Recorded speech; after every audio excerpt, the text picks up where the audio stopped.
took a lot of digging for me to find what this particular entity is that's represented as the vampires, okay? But your girl was on it. Like, I did so much digging to piece together this puzzle for you. So let's get into what the actual vampiric spirit is, why they are represented as Irish, and also what this particular entity represents in the real world. So if you're just joining me, I have broken down in another video in regards to how I believe that parasites or pathogens are basically jinn or basically demons. So if jinn or demons are actually represented as parasites within the microscopic reality of the microbiome or the smaller reality of life in a quantum form, and the jinn or the sigils or grimoire are representative of the projection of their light body, then what actually is a vampiric spirit? Now, I have always thought about the relationship or the possible connection between bedbugs and vampires, okay? And I had to dig really deep to find this one because it was buried in the internet, was just simply not trying to give me the answer. But honey, God was like, we're going to unpack this today. So here it says, bedbugs are believed to have originated in the Middle East and are thought to be descendants of bat bugs that originally fed on bats in caves. As humans began living in caves and later established civilizations, bedbugs transitioned to feeding on humans. So bat bugs fed on bats, and bedbugs are a derivative or descendant of the bat bugs. Then I went on to find that there is actually a bat called Beelzebub. Beelzebub's tube-nosed bat, also Beelzebub bat or demon bat, is a species in the Vesper bat family.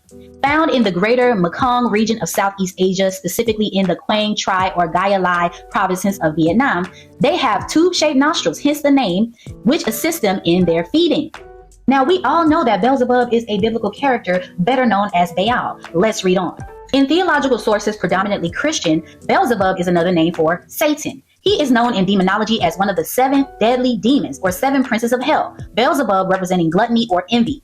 The Dictionnaire Infernal describes Beelzebub as being capable of flying, known as Lord of the Flies, Lord of the Flyers, or the Lord of the Flying Demons.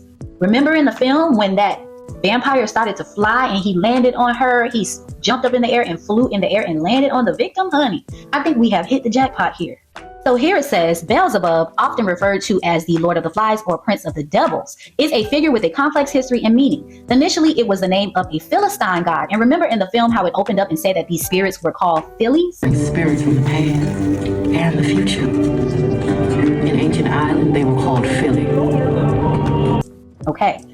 Initially, it was the name of the Philistine god worshipped at Ekron. In Christian theological context, Beelzebub became associated with Satan, and in some interpretations as a high-ranking demon or fallen angel, sometimes linked to gluttony and envy. The name itself is thought to be derived from the Hebrew Beelzebub, meaning Lord of the Flies. In the New Testament, the name Beelzebub or Beelzebul appears in the New Testament where it's used in association with Jesus' exorcisms. The Pharisees accused Jesus of casting out demons by Beelzebub, the prince of the devils.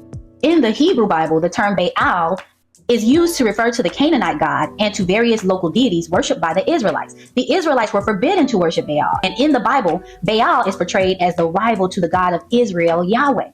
Baal worship, or the worship of Baalim, was often associated with practices that the Israelites were forbidden from, including human sacrifice and the worship of idols. Okay, and to show you that I'm not playing, okay, I have the Greater and Lesser Keys of Solomon, and I'm just going to show you this sigil, okay, and what it looks like. Remember I said that these pathogens or parasites actually resemble these sigils, okay? This is basically the representation of Baal's light body.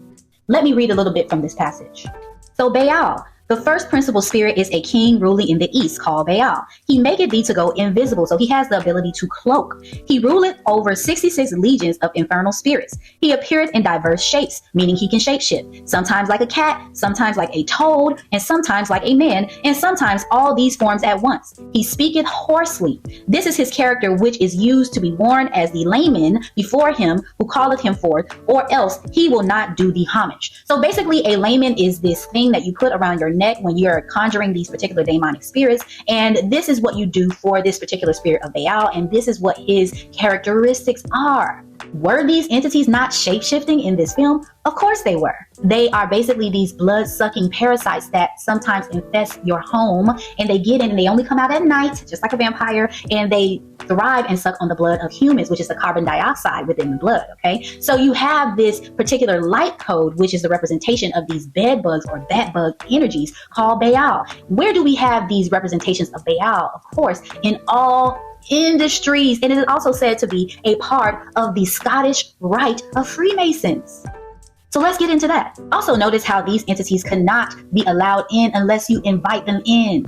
So this film, I believe specifically, is set in the Delta, Mississippi for a myriad of reasons, okay? And also the fact that the Delta may also be a representation of the actual Nile River, because it's said or believed that ancient Egypt is actually here in America, because we have way more pyramids represented as mounds in this country than the actual so-called Egypt, okay? But we won't get into that this video. However, let's talk a little bit more about this Delta code and what it represents. So here is a Delta code that I will plug into this video so that you can see exactly where I'm going with this. The symbol for Delta represents a triangle, which is basically a door, which I will get into a later video explaining exactly what that door means in regards to quantum superposition and being a representation of two inverted triangles, okay, or basically the door to life and death. There's a reason why the womb of a woman is in the shape of a triangle. It is because the womb space itself is an actual representation of quantum superposition, and the dot in the middle representing the baby that is born or brought into life through this particular time machine of the womb space. So the triangle symbol represents a door, and notice how these particular demonic entities or these vampires could not enter in unless they were invited, okay?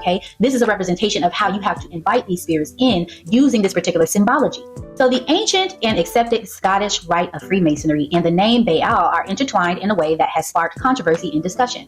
While the Scottish Rite does not explicitly worship Baal, some of its degrees and rituals incorporate symbols and teachings that some interpret as referencing or associating with the pagan deities, including Baal. This has led to accusations of Freemasonry being a false religion or having a secret agenda that contradicts Christian beliefs. The Royal Ark degree of the York Rite reveals that the true name of God is Yabulan, a fusion of Yahweh with the names of pagan gods Baal and Osiris. This has been interpreted as incorporating elements of paganism into the Masonic system.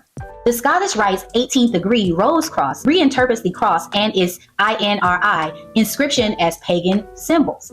This has further fueled accusations of Freemasonry's rituals being rooted in paganism. And take a look at this sigil, having the symbol of Delta behind the cross. This to me represents the paganistic worship of the cross being an actual symbol of the male phallus and being the anti of God or the Ankh or the womb space or the mother god, which is represented in the church or passed on and hidden by the Vatican, okay, which is the divine mother, which has been removed from religion because the cross represents the male phallus and the Ankh has an extra dimensional space, which is the fifth space or the womb space, representing the divine mother. So on Monday, after Easter Sunday of the Pope passing away, okay, you have this symbology within the news media talking about this particular flight that was set on fire from Orlando Airport heading to Atlanta, okay? And it said that this was Airbus A330. And as I explained to you on the channel, all numbers are numerology science. And this is what they use in higher spaces to communicate. So it being the number 33 and it actually being a Delta flight is representative of them speaking of a door being opened or this 33rd degree Freemasonry Scottish Rite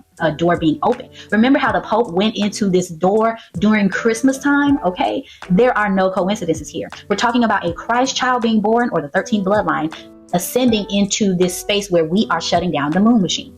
This was also Delta Flight DL1213, and the numbers 1213 is actually the numbers 3 and 4, which is 7. And again, as I said, the 7 represents the side or the reaper. And you also have the fire that was set, which is going to be the fire next time, or the fire baptism of the Holy Spirit that's going to come when this woman gives birth to the man-child and the moon machine bursts and the sun sheds its outer layer, creating this baptism by fire, which means that all sin or syntax errors of the light body or entities that exist who cannot withstand this energy or burst of the solar flash and the sun are going to be destroyed on this great day. This is what this particular news instance was representing or communicating in the higher spaces. The door of death or the Delta.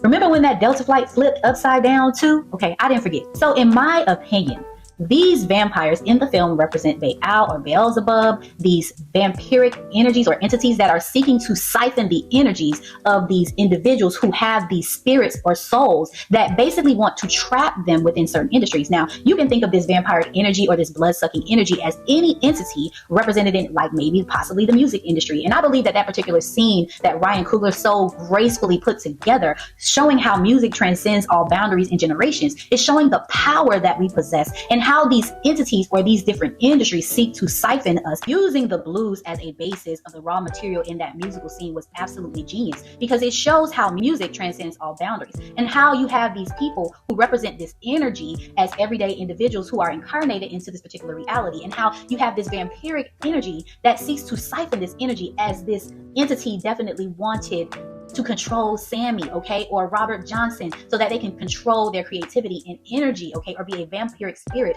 over that musical genius. This could be any industry that is seeking to vampirically siphon the energy of people who are talented.